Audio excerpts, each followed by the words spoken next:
जिंदगी में किसी और का इंतज़ार मत कीजिए कि कोई आएगा और आपसे मोहब्बत करेगा, आपको ख़ास महसूस करवाएगा। अपनी फ़िक्र खुद कीजिए, अपने आप से मोहब्बत कीजिए। कभी खुद ही खुद को VIP प्रोटोकॉल देना चाहिए। कभी एक कप चाय बनाइए और अपने पसंदीदा कप में डालकर घर के सबसे पुरसुकून और हसीन कोने में बैठकर एंजॉय कीजिए। यकीन मानिए बहुत अच्छा लगेगा।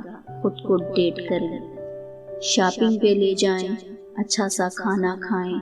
वो छोटी छोटी ख्वाहिशात जो ज़िंदगी की उलझनों में कहीं गुम हो जाती हैं, उनको पूरा करने के लिए वक्त निकालें, क्योंकि आपसे बढ़कर आपका और कोई नहीं।